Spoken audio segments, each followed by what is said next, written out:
But the Bible tells us about Jesus in the Gospel of St. John, chapter 1, verse 11. It says, he came unto his own, but his own received him not. In Afrikaans, he had say, iendam hakom, and say, ia mense het hom nie aangeneem nie. He came unto his own, but his own received him not. I said, is that true? He said, yes. I said, daarom is Jesus nie soos Moses nie, maar Mohamed is soos Moses. I was practicing Afrikaans. Number 5. I said, Moses and Mohammed, they were prophets as well as kings. A prophet is a man who receives divine inspiration to guide his people, but he might not have the power of backing it up to implement the laws that he receives. For example, like Yunus alayhi salam, he delivered his message. He couldn't implement it. Lut alayhi salam, you know, his people went for abominations. Allah destroyed the people. But Yunus alayhi salam couldn't do anything. Lut alayhi salam, Yunus alayhi salam, Nuh alayhi salam. All these were prophets of God. They delivered the messages, but they couldn't implement the laws, the Sharia. They couldn't implement it. Yahya alayhi salam, no power to implement. So they were only prophets. Whatever they received, they delivered the message. But Musa alayhi salam was something more than that. He was a prophet as well as a king. Not with the title of a king, but a king, by that I mean one who has the power of life and death over his people. Whether you call him a president, call him a dictator, call him an emperor, call him what you like. If a man has the power of life and death, a simple word, we say he's a king. So Moses was such a man. He received divine inspiration. He delivered the message. And anybody broke the law, the adulterer and the adulteress are stoned down to death. And they would be stoned to death. They were told not to do any work on the Sabbath day, Yom Saturday. No work. Not even picking up firewood. So a man was found picking up firewood. So they brought him along and they stoned him to death for picking up firewood. That was the law. So he had the power of not only delivering the message but implementing the law. Our Holy Prophet Muhammad sallallahu alaihi wasallam, same. He was not only a messenger of God, but he had the power of life and death over his people. But Jesus Christ, when he came,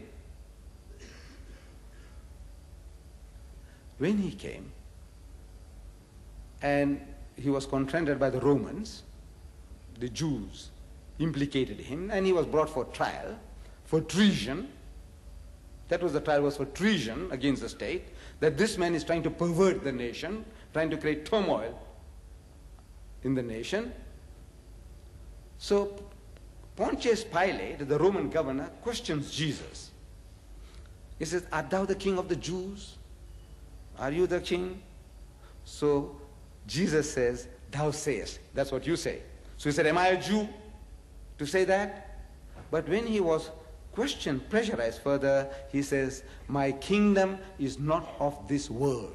My koninkrijk is nie van hierdie wêreld nie. If my kingdom was of this world, then my disciples would have taken up the sword to fight, which they didn't do. So my kingdom is not from hence, not from here, not an earthly kingdom. Mine is a spiritual kingdom, meaning I am a prophet of God, trying to guide people spiritually, not to shoot out or kill people, chopping off people's heads. No, that's not my job. I didn't come for that. So he says, my kingdom is not of this world. In other words, his is a spiritual kingdom. Moses had a spiritual as well as a material kingdom.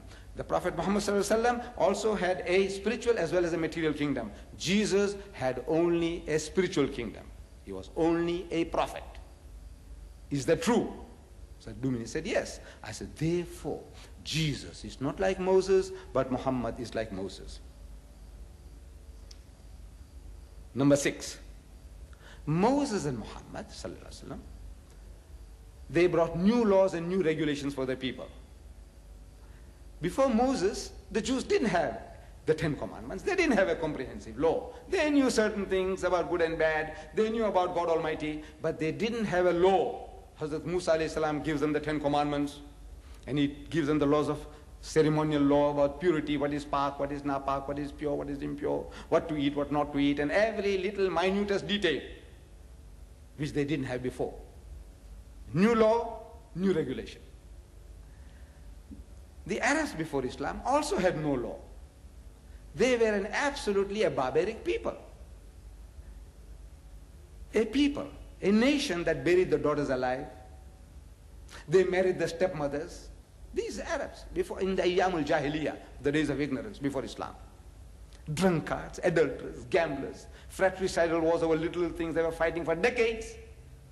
Gibbon, the master historian, in his Decline and Fall of the Roman Empire, he describes the situation beautifully. He says, the human brute, the animal in human form, the human brute, almost without sense, is poorly distinguished from the rest of the animal creation. That the only thing that differentiates him between the animal and him is the form. Ahsani taqweem. Allah has made you in the best of forms. Otherwise, worse than animals. These Arabs, no laws, no regulations. From that, through Allah's kalam, the Quran, our Nabi Kareem sallallahu alaihi wasallam, in the 23 years of his prophetic life, he transformed them into an angelic people. Thomas Carlyle, one of the greatest thinkers of the past century, he delivered a series of talks in England, and among his hero prophet, he chose our Nabi Kareem sallallahu alaihi wasallam. Not David as his hero prophet, or Solomon, or Moses, or Jesus. He chose the holy prophet Mohammed as his hero prophet. And in paying a tribute, he says, to the Arab nation, it was a birth from darkness into light. This new revelation, new message. It was a birth from darkness into light. Arabia became first alive by means of it. A poor shepherd people, roaming unnoticed in its desert since the creation of the world. These were the Arabs. Nobody would give them a second look. The human rubbish. That's what they were. Alexander the Great passed them by. The Persians passed them by. The Romans passed them by. Nobody was interested in this human rubbish. What are you going to do with them? They didn't know oil was going to come out there. They didn't know. They just passed them by. So see, the unnoticed becomes world notable. The small has grown world great. Within 1 century afterwards, Arabia was at Granada, that's in Spain, on one hand, and at Delhi on the other. Glancing in valor and splendor and the light of genius, Arabia shines over a great section of the world. He says, belief is great, life-giving. The history of a nation becomes fruitful, soul-elevating, great, so soon as it believes. Is it not as if a spark had fallen, one spark on a world of what seemed black, unnoticeable sand? But lo, the sand proves explosive powder, blazes heaven high from Delhi to Granada. This is what the message did, overnight. In decades, what the Roman Empire took 1,000 years to build, within decades, they built an empire greater than that of Alexander the Great, greater than that of Rome. What did it? It's this new, revitalizing message. The message of Islam did the job, changed, transformed the nation. New laws, new regulations. Moses brings new laws, new regulations. The Holy Prophet Muhammad brings new laws, new regulations. Jesus Christ, when he was confronted by the Jews, they were thinking that this man is bringing a new religion. So Jesus assures them, according to the Gospel of St. Matthew, chapter 5, verse 17, 18, and 19, he says, think not that I am come to destroy the law or the prophets. I am come not to destroy, but to fulfill. He says, Muni dink dat et hakam het om die wet of die profete te ontbind nie. Ek het nie gekom om te ontbind nie, maar te vervul, but to fulfill. I said, is that true? That's what he told the people, that he had brought no new laws, no new regulations. He has come to fulfill the law. He said, whosoever therefore shall break one of these least commandments, or shall teach men so, shall be called the least in the kingdom of heaven. But whosoever shall teach and do, shall be called great in the kingdom of heaven. He has come assuring the Jews with no new laws, no new regulations. He's only come to confirm, fulfill the previous revelation. Is that true? So he said, yes. I said, therefore, Jesus is not like Moses, but Muhammad is like Moses. Number 7. I said, Moses